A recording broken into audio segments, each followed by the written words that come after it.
Welcome back to your Sprott Money Precious Metals projections for the month of November 2022. Certainly looks to be an interesting month, and we're going to try to look ahead and see what we can expect. I'm your host, Craig Hemke, and joining us as usual is Chris Vermeulen of the technicaltraders.com. Chris, good to see you. Yeah, good to see you too. My gosh, it's November. Hard to believe. I don't know. Is there any Christmas music playing on the radio yet where you live, Chris? I haven't heard any, but we put a Christmas tree up in my son's bedroom and one up in my daughter's bedroom already, and we put some little gifts under it. So they love Christmas. So do I. And we leave early. We go away for the holiday season. So we're sparking it up early. Sleigh bells ringing. You put the Halloween stuff away and you get the Christmas stuff out. Mm-hmm. Well, that's a little bit of what they're doing at Sprott Money too. As soon as we flipped into November, here came one of the most anticipated events of the year, the Sprott Money Holiday Gift Guide. It is for now available for U.S. customers only, but that doesn't mean that anybody else in Canada or around the world can't access great prices as well. And again, at a time like this, when everybody's talking about inflation and wondering how the economy works, what a great time to give your kids, your grandkids, anyone you care about, maybe some sound money. Get them started to understand what sound money is. Nothing like holding physical metal in your hand to begin that awakening. So check out the holiday gift guide. Just go to sprottmoney.com. You'll find all the deals. Or, of course, you can always just give them a call at 888-861-0775, and they will set you up with whatever you have in mind for all those special people in your life. Chris, you're a special person in my life, my friend. And after that day, we're recording this on Thursday the 3rd. Wednesday brought about the latest FOMC meeting, which was a complete rug pull by Chairman Powell. They put out what I call the Fed lines, which made it seem kind of bullish, and all risk assets rallied. And then Powell started talking during his press conference and completely reversed course as if the Fed lines never even came out, and all risk assets began to fall. Let's start with the stock market. You've got it pulled up there. Mm-hmm. It was back in April, when former head of the New York Fed, Bill Dudley, gave an interview to Bloomberg and said that the Fed is not going to rest until they inflict was the word he used, losses on stock and bond investors. And prices, as you can, the S&P has fallen, 10% since then, maybe 15, where it is now. I don't know if that's enough of loss infliction for them to ease or not, but let's just talk about the chart. What do you see in this chart, and what are you expecting into year end? Yeah, I mean, seasonality wise, we're coming into, we just had October, and we typically see bonds and we see the stock market actually put in a bottom in late October. And we have seen that when we look at the charts. Obviously, the stock market put a low in, bonds put a low in as well. And I think I'm hoping we're going to see a holiday rally. Typically, we're going to see that move up, that Santa Claus rally. The Fed was definitely shook things up the previous session there. And we saw a gap lower in the stock market today, which was kind of some carryover from the panic selling that we saw from the Fed. And the Fed did induce a ton of panic. I think for some reason it caught a lot of people off guard. I think, I kind of thought it was in line with what they were talking about. They're talking about slowing in the future, but they're not stopping the train right now. But it seemed to really definitely spook people. But, I like to look at a couple different ways to look at the market. So this is the futures, the regular SP 500. I like to also look at the regular trading hours only. Like if we look at the SPY, it gives you an idea of how the price action has been unfolding today, which is it shows a gap down, and then it shows how the market kind of flushed out early in the morning as a wave of panic selling hit. And now we're starting to see buyers step back in. And with any luck, this is really just a little bull market trying to buck people off this trend. And I'm hoping we're going to see this continue to carry higher and head into December for a fairly decent rally. I think there's potential for a 6 to 8% rally in the stock market in the SP 500. So there's some good upside potential, but I think if we see that, after that, it could be lights out. I think come January 2023, the markets, I think, are going to have a lot more pain to the downside. I think we're far from this bear market being over, and the Fed is doing a lot more damage, but it takes a long time for the damage to kind of unfold and cycle through the markets and what investors are doing. So I am looking for the market to continue to bounce start to rally up quite a bit here going into the end of the year. But that's all it is at this point. Yeah, when they talk about inflicting losses, you just wonder if it's not going to take more pain before they finally relent. As you look at that chart, it looks a little bit like some of the metals charts. We'll get to those in a minute. You could see a double bottom there back in the S&P. It looked like, if you go back a little further, as it moves higher, though, would you want to see it take out? I mean, if you're going to get an extended rally, you got to make, I would imagine, a higher high over that 390 level that you've got there, but then even move up into the fours before you'd start thinking, oh, okay. Yeah. So, I mean, we've got some higher highs here. We've got a low, a higher low. We've got another higher low. At this point, this could be one. We've also broken this previous high, and we've pierced this consolidation. So in reality, what I call this is an impulse wave. We've got a strong move up that breaks through two resistance areas. And then that pullback and pause is usually an opportunity before it actually takes that second half of that run to the upside. So, I mean, in a way, it's already shifted momentum, the SP 500 to the upside. Now, the NASDAQ's a different story. It's much more bearish. It hasn't got the traction yet. Growth stocks are not finding a bid. They're not able to hold up. But when we look at the more generic stocks like the SP 500, to me, they've actually kind of shifted to the upside. They've just had a reaction pullback to news. And usually whenever we have a big move on news like Fed, usually that move is taken back within a day or two. So here we are the first day after the Fed. This morning we had the shock and more, panic selling hit at the opening bell, which is why it opened lower and then sold down. So hopefully we're going to see the market regain and get back to where it was pre-Fed announcement. And then it could just keep on trucking higher. So the bigger long-term trend here definitely is still kind of pointing to lower prices. You look at these major significant highs right across here. Obviously, we've got some room to run to get to those levels, but the major peaks are still lower. So are the troughs here. We're still making lower lows consistently down. So definitely a big mixed market. The bull market seems to be over, but we are in kind of a time here where the markets might come back to life for a little bit of a bounce. All at the same time, excuse me, just kind of consolidating and trying to turn. Yeah. It makes me think of silver, though, because silver has had such a tough time over the last, decades. But anyway, over the last 6 or 7 months, going back to April. But, it led gold down. It led the miners down. And so there, you might think maybe it would lead things back up. And if you kind of, with that S&P chart in mind, silver coming down the way it has come down has tried to kind of consolidate and not break any lower over the last 90, 100 days or so. Yeah, exactly. What do you see there? What would you look for there to think, okay, this looks like, based off of all the demand things we hear about, that we might actually start seeing some higher silver prices? Yeah, I mean, it's a pretty messy chart. When we've seen a very similar kind of price action back over here. It was trying to build a base and round out, and it did kind of pop and break out, but then we fizzled into, all the way back down to lower lows. So we're doing the same thing. It's consolidating. I got a feeling, if the stock market does rally, I think we're going to see stocks, precious metals, silver, miners, I think we're going to see them actually move up, and they might poke to some nominal new highs. And the big question will be, can it actually hold it? Versus just have a surge of everybody going, it's broken out and chase it and drive it up. And then it really just fizzles out because it was really just a momentum run of a bunch of people going in the same direction. So it is definitely trying to build a base. I think, somewhere, there's a couple different levels here. If I just clean this chart up and we zoom in a little bit, we can get a bit closer look at some different levels. So this is going to be a fairly significant level, I think, somewhere right across here. We've kind of got consolidation right across this $20 level. Some previous peaks, it kind of busted through it.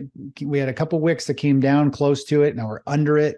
And it's a whole number. Typically, things want to stop at, $10 or $20 as a resistance area. When you're above it, those become support when you settle down into them. So we've got a little bit of a whole number kind of issue where we're stuck under 20.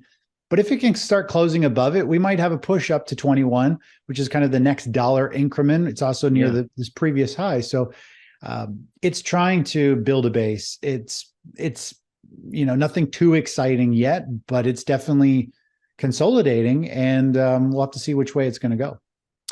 And I look at that and I try to time my next physical buy, and try to think, heck, if it pulls back a couple dollars, that saves me a couple $100. That looks to me like, well, anything can happen, obviously, but it looks to me like if they're going to be lower prices, that may still be some months away. If it follows that pattern as before. In fact, there may be higher prices before before it would break down lower again. I mean, do you kind of get that again? Does that kind of confirm what you're seeing?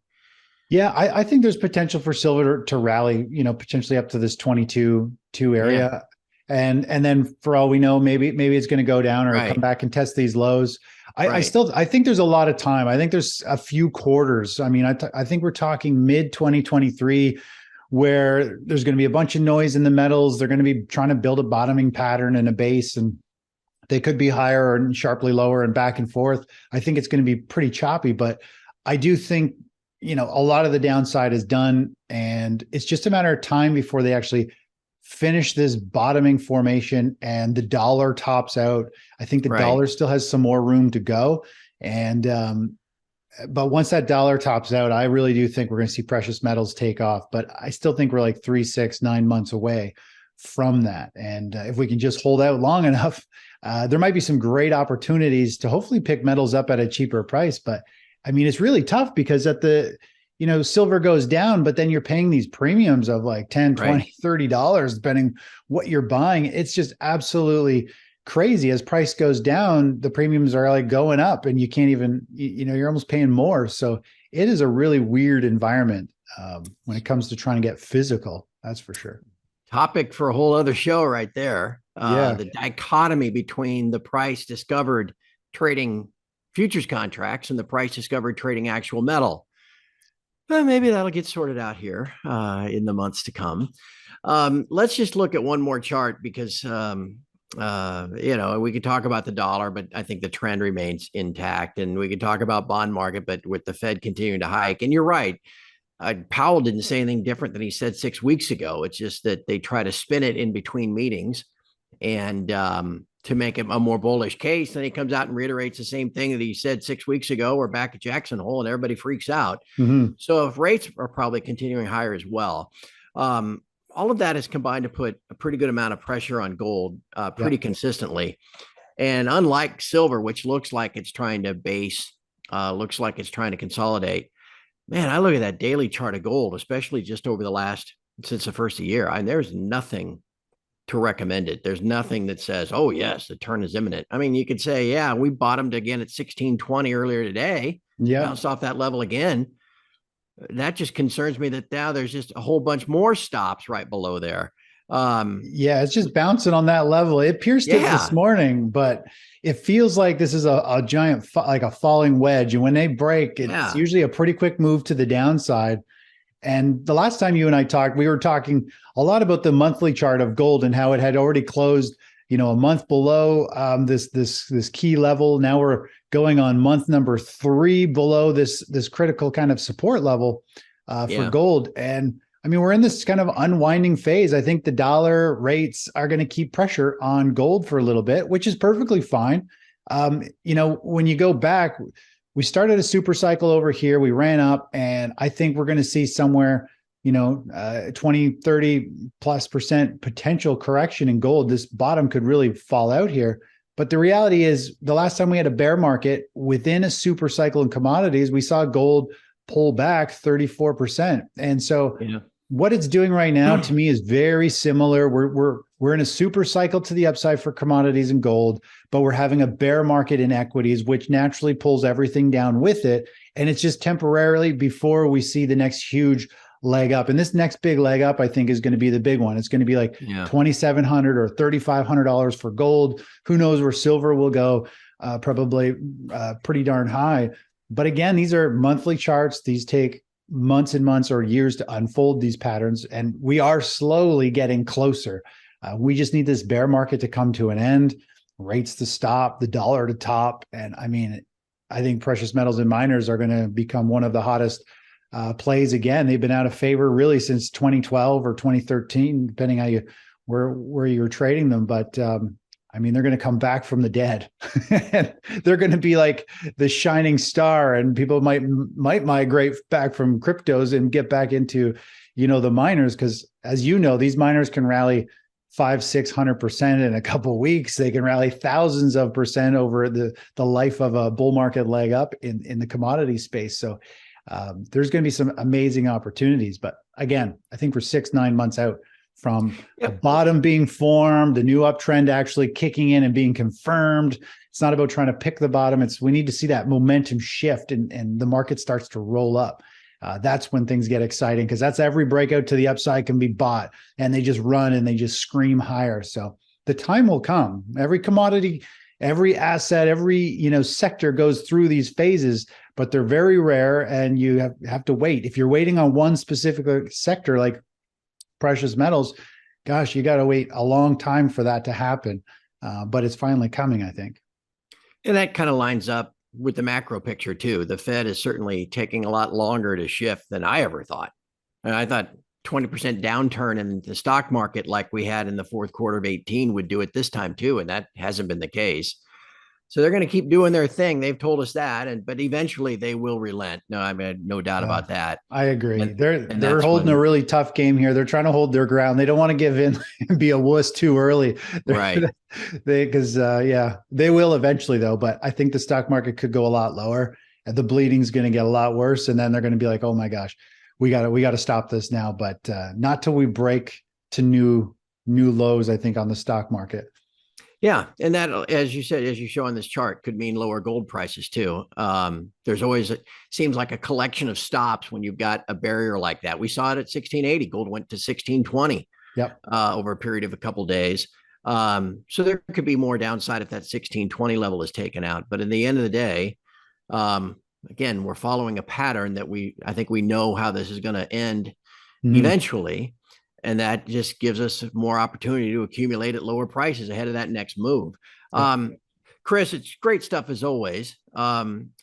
Just remind everybody where they can find your work and what you do for your subscribers on a daily basis to keep them on top of things. Sure. Yeah. Well, you guys can follow me at thetechnicaltraders.com. And there I have a few different newsletters. One of them is BAN, which is the best asset now. So we're constantly waiting for new buy signals in the stock market. And when we have those, we move into the best asset, which is the best sector. The precious metals miners they keep popping up to the top of our hot list, but then they have a couple of big down days and they move back down. But there will be a time here when I think we're going to have a huge move in the miners, and it's going to be pretty exciting once that kicks into gear. We've also got a more passive kind of investing strategy that you can have the ETFs traded automatically for you. And every morning I do a morning video. So kind of like what you and I are doing now, we recap what happened yesterday and this morning and overnight trading and how it's going to affect and what we're expecting things to kind of do today. So it's a really educational, great way you follow the trades that I put on. I focus on ETFs and sectors, commodities. And so you can follow me at thetechnicaltraders.com. Great stuff, my friend. I can't believe by the time we do this again, it'll be December. Yeah. Holy cow. So we might as well, like you said, start getting up the decorations, putting the tree out. And again, stopping by sprottmoney.com. Check out the holiday gift guide. But outside of that, there are always great deals on physical metal storage, which is also quite important, especially if you're buying in size. So go by the site, sprottmoney.com. And of course, you can always call them at 888-861-0775. Chris, my friend, always good to visit with you. Let's hope that by the time we get together again in early December, that things will have stabilized and maybe turning higher. Sounds good. Well, thanks. We'll catch you soon. Sounds good. And for all of us here at Sprott Money News and sprottmoney.com, thanks for watching. We'll have another one of these videos for you next month.